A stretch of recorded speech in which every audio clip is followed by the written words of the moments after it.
I know you're pretty familiar with Family Connection and the work in your community, but if you can see that the appropriation from the state of Georgia goes to two places to support the local collaborative, the local coordination and collaboration in the counties, as well as to support technical assistance with those counties, with the statewide network of 159 counties.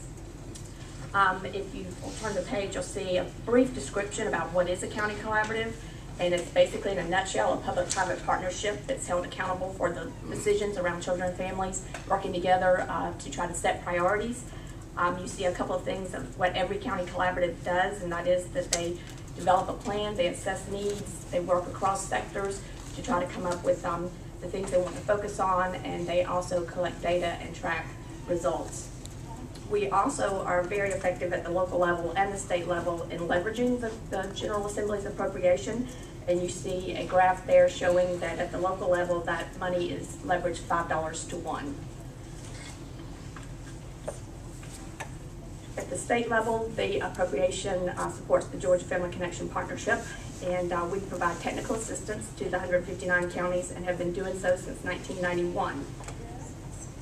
We also, in addition to that, maintain a database of all the community plans that have been developed by the community that we track, as well as we're the Kids Count grantee for the state of Georgia, and that means that we develop and maintain and disseminate data tracking the well-being of children and families.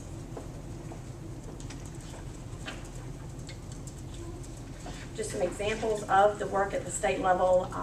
We did provide over 12,000 technical assistance visits last year to the state. We've also received some international recognition for our work with community indicators and data, and we continue to convene and connect state and national initiatives to local collaborative efforts.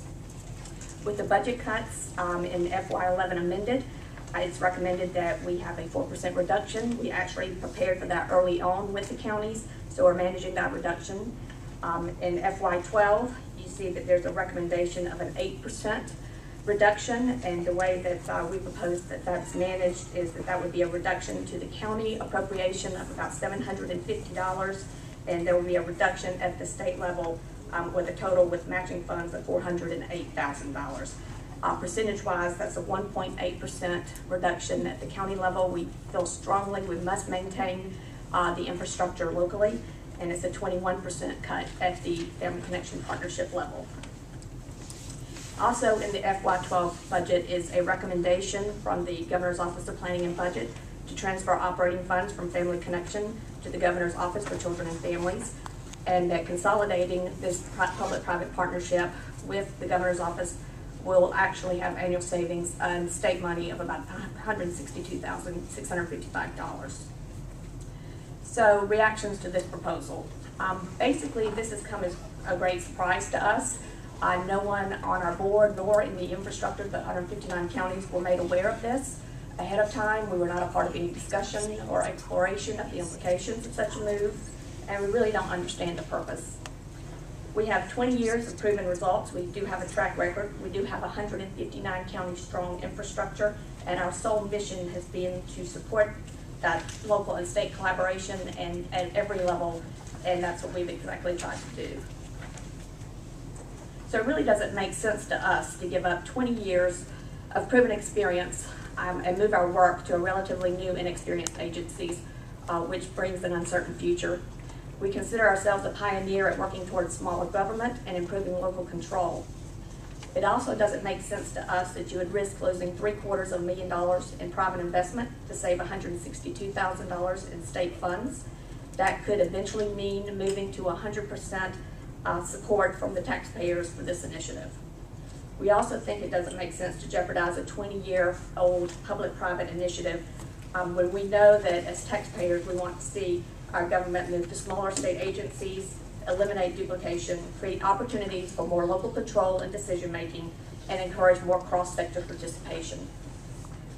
So in conclusion, our priority has and always will be to supporting the network and maintaining and enhancing private investment.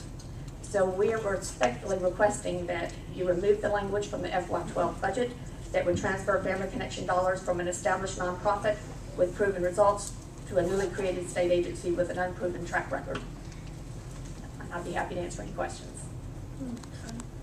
there any questions?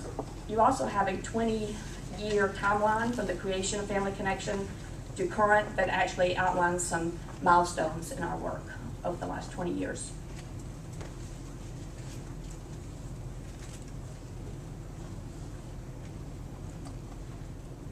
Is there any questions? No questions? Dave, do you have any questions? You might want to put on this timeline the amount of grants when you got the money. Do you have someone who specifically writes your grants? Yeah, it's a group effort, actually. The For staff does it. The staff does it for all 159? Oh, no, I'm sorry. For the Family Connection Partnership, the staff does it, but as far as the individual collaborative, they write their own, so. Okay. And we How provide many technical people do you have assistance. in your administration? We have 27. 27? Mhm. And those are based here in Atlanta? No, they're based all over the state. Oh,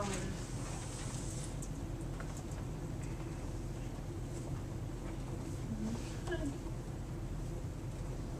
All right, thank you very much. Thank you, and I have to say, given the challenges and the issues that you face, the fact that you're giving this your time and attention is very much appreciated. Thank you very much. Thank you.